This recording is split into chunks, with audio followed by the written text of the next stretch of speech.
عجیب بات ہے کہ غیبت جہاں سے پھوٹتی ہے، جہاں زیادہ پلتی ہے، یعنی عموماً مستورات میں، ان کی غیبت عموماً قومی طور پر اتنی نقصان دہ نہیں ہوا کرتی، کیونکہ ان کی غیبت کی سطح نیچے چھوٹی ہوتی ہے۔ عموماً عورتوں کی باتیں، عورتوں کے خلاف، کسی کے لباس پر طعنہ، کسی کی ادائیں خراب بتائی جاتی ہیں، کسی کے کردار کے اوپر معمولی سا حملہ۔ لیکن مردوں میں جب یہ بیماری پھیلتی ہے تو نہایت خطرناک شکل اختیار کر جاتی ہے۔ ایک تو یہ کہ مردوں کو ویسے اپنے کاموں کی نوعیت کے لحاظ سے زیب نہیں دیتی، اور دوسرے وہاں قومی نقصان پہنچانے کا موجب بنتی ہے۔ عورتوں میں آپ بہت کم سنیں گے کہ انتظامی امور کے متعلق بحثیں ہو رہی ہوں کہ فلاں منتظم اعلیٰ یوں کرتا ہے اور فلاں یوں کرتا ہے۔ ان بیچاریوں کی غیبتیں بھی چھوٹی چھوٹی، کپڑوں کے متعلق، نخروں کے متعلق، اسی قسم کی چھوٹی چھوٹی باتوں کے متعلق تھوڑا سا چسکا پورا کیا اور ایک مردہ بہن کا گوشت کھایا اور چھٹی کر لی۔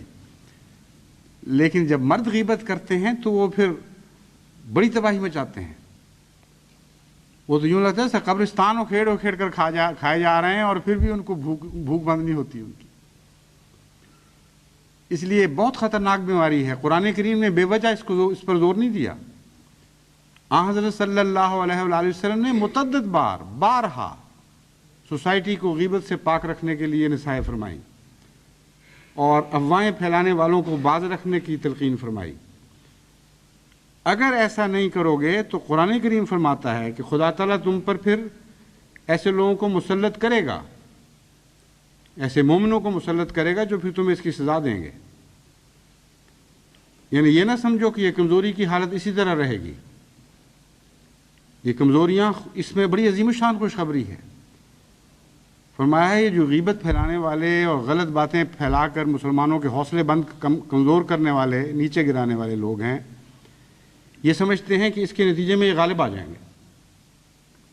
یہ سمجھتے ہیں کہ اس کے نتیجے میں مسلمان اور زیادہ کمزور ہو جائیں گے اور کلیتاً مغلوب ہو جائیں گے۔ کیسی لطافت کے ساتھ ان لوگوں کی ناکامی اور مسلمانوں کے غلبے کی خوشخبری دے دی۔